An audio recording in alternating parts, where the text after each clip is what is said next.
अस्सलाम वालेकुम नाज़रीन, मैं हूं आपका मेज़बान उसामा ताहिर। नाज़रीन, आज हफ्ते का दिन है और आइनी तरमीम को लेकर बड़ी ही दिलचस्प सूरत हाल नज़र आ रही है आपको।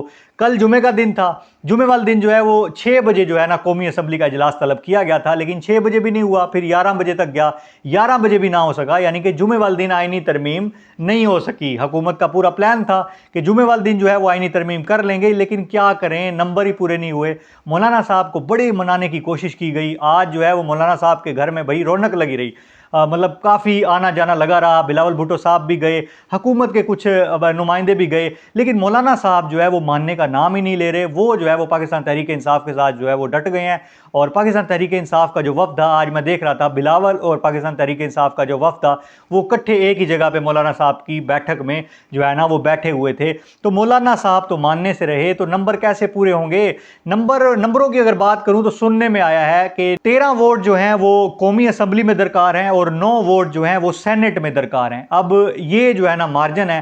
देखिए नाज़रीन, जो कौमी असम्बली के जो मेंबरान होते हैं ना, MNAs जो होते हैं हमारे, वो जो है ना वो अवाम के नुमाइंदे होते हैं और वोट लेके आए होते हैं। यानी कि पाकिस्तान तहरीक इंसाफ के लोग इमरान खान के नाम पर वोट लेके आए हैं। जो लाखों लोगों ने उनको वोट दिया है, इमरान खान साहब के नाम पर दिया है। अब जब वो बिकेंगे ना, उनका ज़मीर जो है अंदर से बोलेगा कि भाई अगर तू ये करेगा तो अवाम के सामने तूने जवाब देना है, कल को अवाम तुझे जूतियां मारेंगी और अवाम को तूने जवाब देना है। तो इस वजह से MNAs को ख़रीदना बड़ा मुश्किल होता है। MNAs के पास जो है ना वो ऑप्शन नहीं रहता बिकने का। अगर वो बिकते हैं तो अपनी पूरी की पूरी सियासत को हमेशा के लिए दफन कर देते हैं। दूसरा, जो सेनेटर्स हैं, जहाँ पे 9 वोट कम है, सेनेटर्स को ख़रीदना बड़ा ईजी है। मतलब सेनेटर्स भी अगर डट जाएं तो वो उनकी अपनी मर्जी है, लेकिन अगर वो बिक जाते हैं तो उनको कल को अवाम के सामने जाकर जवाब नहीं देना पड़ता, जिस तरह MNAs को देना पड़ता है, कौमी असम्बली के मेंबर्स को देना पड़ता है।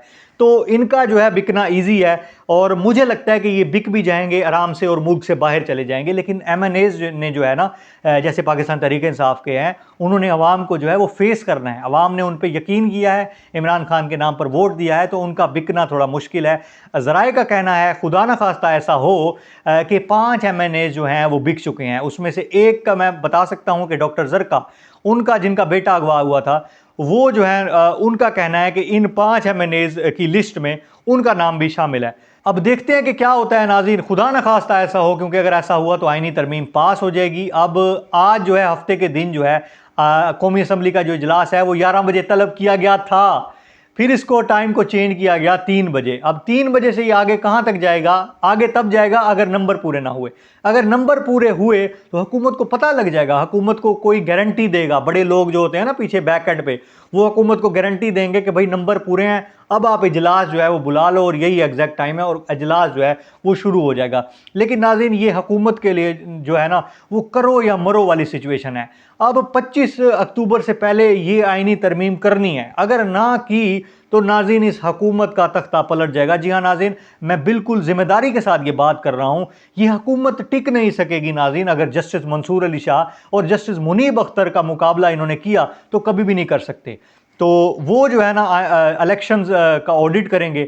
अब इलेक्शन में जो है वो फॉर्म 45 को भी देखा जाएगा, तो फॉर्म 45 के मुताबिक तो हुकूमत ही तब्दील हो जाएगी। पाकिस्तान तहरीक इंसाफ की 2/3 अक्सरियत जो है वो बन जाएगी। तो नाज़रीन, ये सूरत हाल है। इससे इन चीज़ों से जो है ना बचने के लिए ये सब कुछ किया जा रहा है। दूसरा, बिलावल भुट्टो साहब जो है वो बड़ी जी तोड़ कोशिश कर रहे हैं कि मौलाना साहब को किसी तरह मना लिया जाए। अभी जब मैं आपसे बात कर रहा हूँ तो थोड़ी देर पहले ही बिलावल भुट्टो साहब ने तकरीब से खिताब किया और उस तकरीब में कहा कि मौलाना साहब से कहता हूं कि हमें वोट दे इस कानून के लिए, और मैं कहता हूं कि PTI को भी अपने साथ लेकर आए, PTI भी आए, यानी कि मौलाना भी आए और हमें इस आइनी तरमीम के लिए वोट दें। अच्छा, ये बिलावल भुट्टो साहब या ये समझते हैं कि अवाम बेवकूफ़ हैं।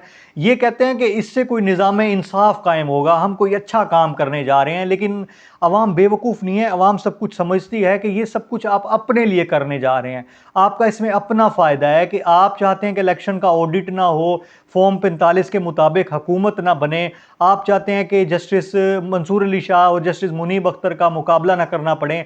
आप चाहते हैं कि काजी फायज ईसा को एक्सटेंशन हम दें।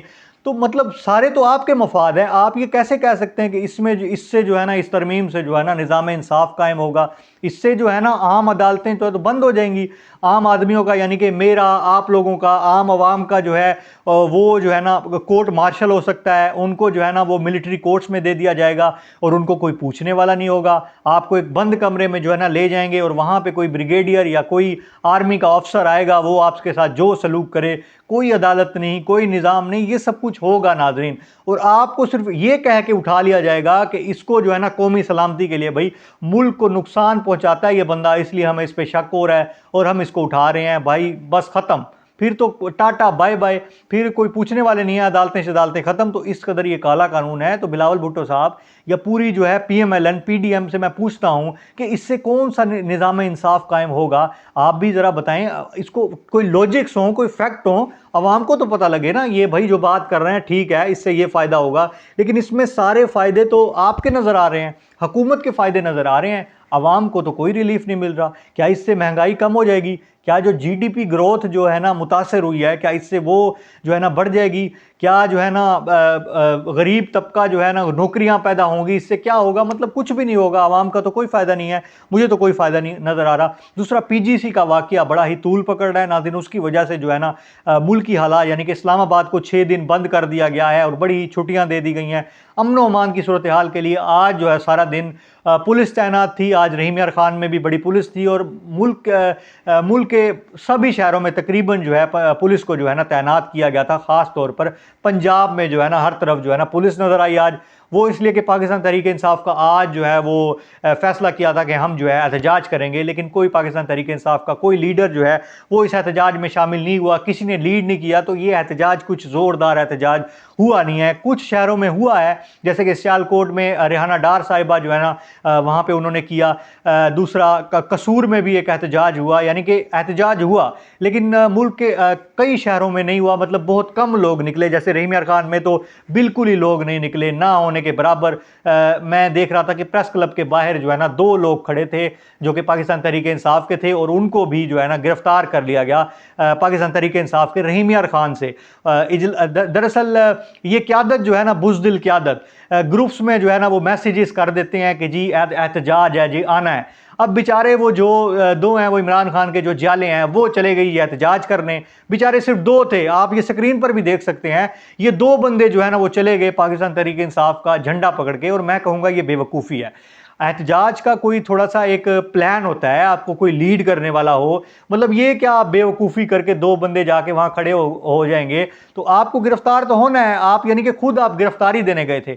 अब आपके घर वाले भी परेशान और ये सिचुएशन जो बन गई है, अब आपके पीछे कोई नहीं आएगा। मैं आपको गारंटी देता हूँ कि ये जो 2 बंदे जो आपको नज़र आ रहे हैं, ये एहतजाज तो कर रहे हैं, लेकिन इनके पीछे मैं नाज़रीन देखूंगा कि कोई आए, जो आपको ग्रुप में मैसेज कर रहे होते हैं ना कि भैया एहतजाज है आओ, मैं कहता हूं आए, कोई आए आपके पीछे, कोई आए, उनको वो कहते हैं कि हमें कोई ना गिरफ्तार कर ले, इस डर से आपको बचाने भी नहीं आएंगे। तो ये बड़ी बड़ी बातें करते हैं, ये सारा कुछ करते हैं, लेकिन आपके साथ नहीं, ये लोग नहीं चलेंगे।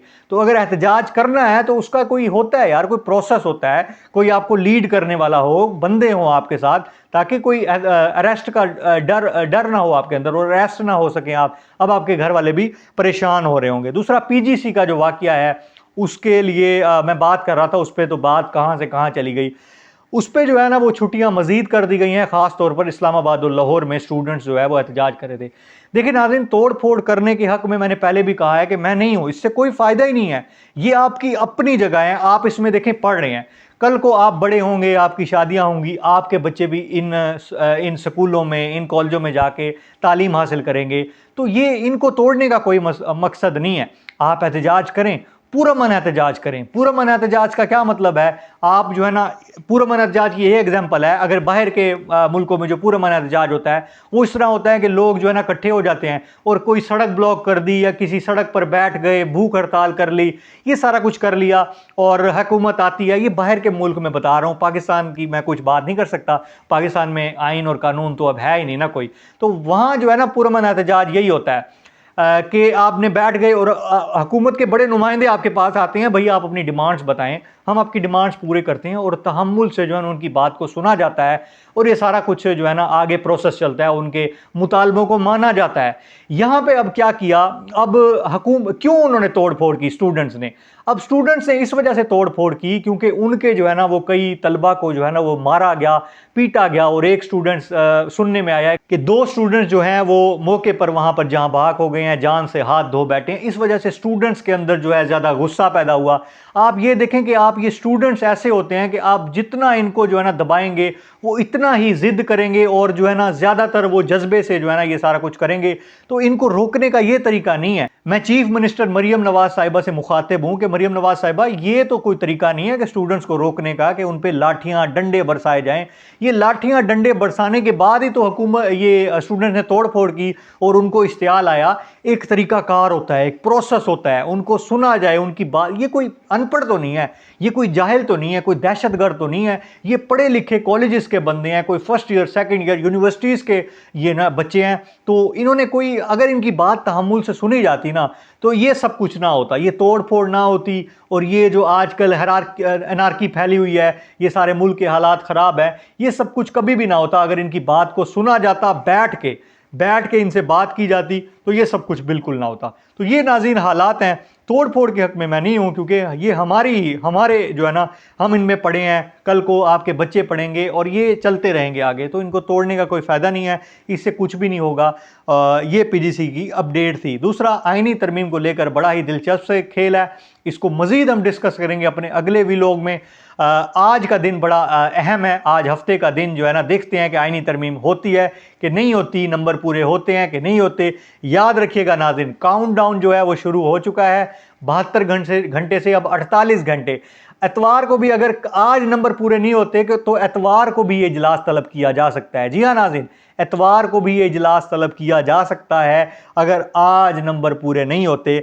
कौमी असम्बली 13 और सेनेट के 9 नंबर चाहिए। अब देखते हैं, मौलाना साहब कभी नहीं मानेंगे, ये मैं आपको अब कंफर्म बता रहा हूँ। पहले मैं कहता था मुझे कंफर्म नहीं है, लेकिन मौलाना साहब अब नहीं मानेंगे।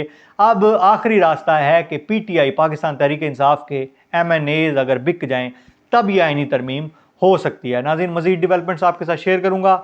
आज के लिए इतना ही, इजाज़त दीजिए, अल्लाह हाफिज़।